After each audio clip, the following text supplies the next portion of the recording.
Correct 1000 కోట్ల మీద GO విడుదల చేసి మళ్ళీ ఇక్కడ రేవంత్ రెడ్డి గారు నేను డిసెంబర్లో వస్తా, డిసెంబర్లో వచ్చి ఈ 50-60 సంవత్సరాల నుంచి ఉమ్మడి ఆంధ్రప్రదేశ్లో కూడా ఇంతవరకు ఏ ముఖ్యమంత్రి కూడా 1000 కోట్లు ఇచ్చినటువంటి చరిత్ర లేదు.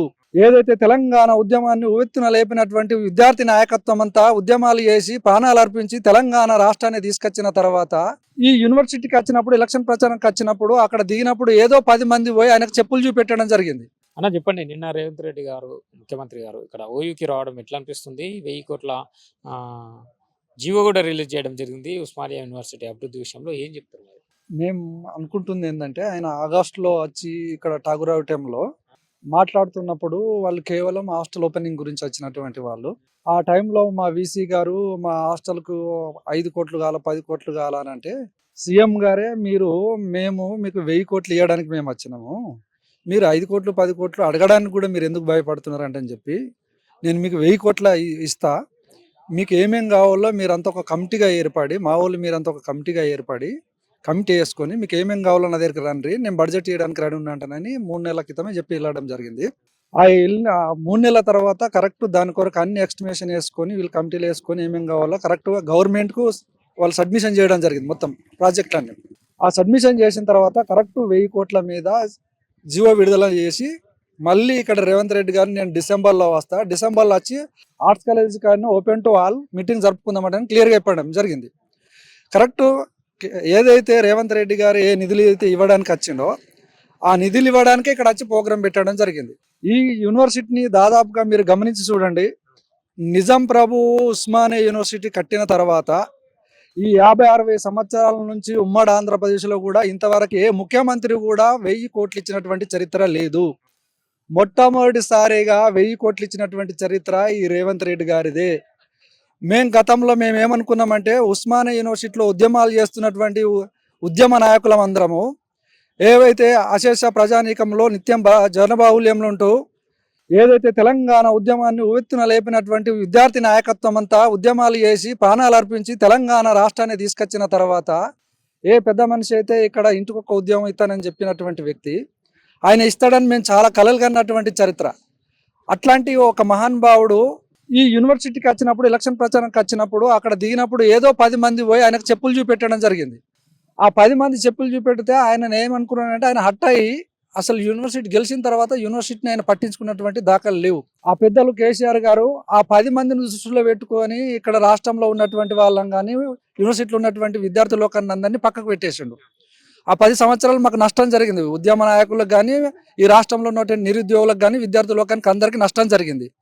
ఇప్పుడు వచ్చినటువంటి ఏదైతే ముఖ్యమంత్రి గారు ఎక్కడ యూనివర్సిటీలన్నీ ఏవైతే ఉద్యమాలు చేసినటువంటి చరిత్ర ఉన్నటువంటి యూనివర్సిటీలన్నింటినీ నేను డెవలప్మెంట్ చేస్తా, నేను ఒక ఏదైతే ఢిల్లీలో ఉన్నటువంటి జేఎన్యూ యూనివర్సిటీ లాగా కానీ ఆక్స్ఫర్డ్ యూనివర్సిటీ కానీ ఏదైతే స్టాన్ఫర్డ్ యూనివర్సిటీ లాగా కానీ మేము తయారు చేస్తానండి అని చెప్పి ఆయన ఆ రోజే హామీ ఇవ్వడం జరిగింది. అదేవిధంగా వచ్చి నిధులు ఇవ్వడం జరిగింది ఇక్కడ. కాబట్టి మేము నిన్న వచ్చినటువంటి వ్యక్తులందరూ ఏదైతే ఆయన నిధులు తీసుకుని వచ్చిండో దాదాపుగా ఉద్యమాలు చేసినటువంటి విద్యార్థి నాయకులను కానీ సీనియర్ నాయకుల విద్యార్థులందరూ కూడా చాలా సాటిస్ఫై ఉన్నారు యూనివర్సిటీ డెవలప్మెంట్ విషయంలో. ఇక ఉద్యోగ ఏదైతే నోటిఫికేషన్ విధానంలో మాట్లాడే విధానం అయితే ఆల్రెడీ ఇక్కడ ఆర్ట్స్ కాలేజ్ ప్రిన్సిపాల్ గారు ప్రొఫెసర్ కాసిం గారు డైరెక్ట్ చెప్పడం జరిగింది. అన్న దాదాపు 15 సంవత్సరాల నుంచి ఇక్కడ రిక్రూట్మెంట్లు లేదు, మీరు తప్పకుండా రిక్రూట్మెంట్ కూడా 15 రోజులలో మీరు నిర్ణయం తీసుకోవాలి, తీసుకుంటే కూడా ఇక్కడ పారదర్శకంగా జరిగితేనే బాగా ఉంటుంది. ఈ ఏదైతే రిక్రూట్మెంట్ విధానంలో ఎమ్మెల్యే ఎంపీలు కానీ మినిస్టర్లు కానీ జోక్యం లేకుండా జరపాలని మీ బాధ్యత మీరు తీసుకోవాలని అని చెప్పడం జరిగింది. దానికి అనుకూలంగా కూడా సీఎం గారు కూడా మాట ఇవ్వడం జరిగింది, మా వాళ్ళు ఏ వాళ్ళు జోక్యం చేసుకోరు, ఒకళ్ళు ఎవరైనా వస్తే కూడా మీరు టీలు స్నాక్లు ఇంత ఏమైనా అన్నం తినేట్టు పంపండి, కానీ మీరు కూడా వాళ్ళని ఏం చేసినా మీరు నాకు చెప్పండి నేను చూసుకుంటాను అని చెప్పడం జరిగింది.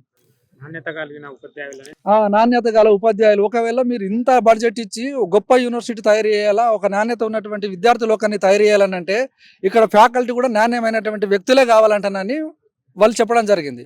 ఇప్పుడు ఇంజనీరింగ్ విద్య గురించి చెప్పిండు, కొన్ని వేల మంది లక్షలాది మంది ఇంజనీరింగ్ విద్యార్థులు వస్తారు కానీ వాళ్ళకి నాణ్యత లేదు. వాళ్ళకు ఆయన చెప్పిండు ఒక లెటర్ జాబ్ గురించి లెటర్ పెట్టుకోండి అంటే లెటర్ కూడా రాస్తారని సీఎం గారు చెప్పడం జరిగింది. కాబట్టి ఇక్కడ ఉన్నటువంటి విద్యార్థులు మంచి బోధన విద్య తీసుకోవాలనుకుంటే బోధన చేసేటటువంటి టీచర్ కూడా మంచి విద్య అనుభవించినటువంటి వాళ్ళు, అకాడమీ వైపు మంచిగా ఉన్నటువంటి ప్రొఫెసర్లు అయితేనే అది చెప్పగలుగుతారని నిన్న స్టేజ్ మీద చెప్పడం కూడా జరిగింది అది. అంటే నిరుద్యోగులు కొంతవరకు అంటే ఉద్యోగుల విషయంలో, జాబ్ క్యాలెండర్ విషయంలో ఏమైనా మాట్లాడతారేమో అని కొంచెం ఆశగా ఎదురు చూసిండ్రు. మాకు మీ నిరాశనే మిలిగిందని చెప్పి కొంత వాళ్ళు ఆవేదన కూడా వ్యక్తం చేయడం జరిగింది. మరి ఏం చెప్తారు దాని గురించి? ఎస్, అది కూడా ఏందంటే వీళ్ళు జనవరిలోనో ఎప్పుడో ఒకసారి జాబ్ క్యాలెండర్లు 40,000 తోటి విడుదల చేస్తామంటానండి వాళ్ళు అక్కడక్కడ మాట్లాడడం కూడా జరిగింది. వాళ్ళు డిప్యూటీ సీఎం కానీ వీళ్ళు కూడా జిల్లాలో పోయినటువంటి మీటింగ్లలో మరి ఇక్కడ నిన్న వచ్చినటువంటి ముఖ్యమంత్రి గారు మరి ఏదైతే ఎలక్షన్స్ ఉన్నాయంటేనని ఆ కోడ్ ఉల్లంఘన జరుగుతుందంటేనని మరి మాట్లాడలేడా, లేకుంటే యాక్చువల్గా ఏంటంటే ఇక్కడ వచ్చినటువంటి విద్యార్థులు కూడా చాలామంది పీజీ స్టూడెంట్స్ కానీ మిగతా వాళ్ళందరూ కూడా మరి ముఖ్యమంత్రి గారు నిజంగానే ఏదన్నా మన జాబ్కి సంబంధించినటువంటి క్యాలెండర్ విడుదల చేస్తారని కూడా చాలా ఆశించారు. వాళ్ళు అందు గురించి కొద్దిగా నిరుత్సాహపడ్డారు వాళ్ళు కూడా. అదే కాకుండా ఇక్కడ మా దగ్గర వేస్తున్నటువంటి నాన్ టీచింగ్ స్టాఫ్ కూడా అవుట్ సోర్సింగ్ కానీ ప్లేస్ వీళ్ళు కాంటిజెంట్లో కూడా పనిచేస్తున్నటువంటి పార్ట్ టైం టీచర్స్ కానీ చాలా మంది కూడా ఆ ఉద్యోగ రీత్యా ఏదైనా పర్మనెంట్ విషయమా లేకుంటే వాళ్ళకి జీతాలు పెంచడమా ఏదో విషయంలో మాట్లాడతారని కూడా చాలా వాళ్ళు ఆశించారు. వీళ్ళు దాదాపు 4 రోజుల నుంచి ఇక్కడ ఉద్యమాలు జరుగుతూ ఉన్నాయి. ఇక్కడ ఉన్నటువంటి ఇంటెలిజెన్స్ అనేది ప్రభుత్వానికి ఇక్కడికి వెళ్ళి నివేదిక పంపాలా. ఇక్కడ ఓయూలో ఇట్లాంటి ఉద్యమాలు జరుగుతూ ఉన్నాయి కాబట్టి దీని గురించి మీరు దృష్టి పెట్టాలంటేనని గవర్నమెంట్కి రిపోర్ట్ వీళ్ళు పంపాలి. అదేవిధంగా ఇక్కడ ఉన్నటువంటి పెద్దలు ఏదైతే యూనివర్సిటీ పెద్దలు ఉన్నారో వాళ్ళు కూడా గవర్నమెంట్ దృష్టికి తీసుకెళ్తే బాగుండేది. మరి రానున్న రోజులలో కూడా దీన్ని సమస్యలు పరిష్కరిస్తాడు, లేకుంటే జనవరిలో కూడా వాళ్ళు జాబ్ క్యాలెండర్ విడుదల చేస్తే బాగుంటుందని మేము కోరుకుంటున్నాం.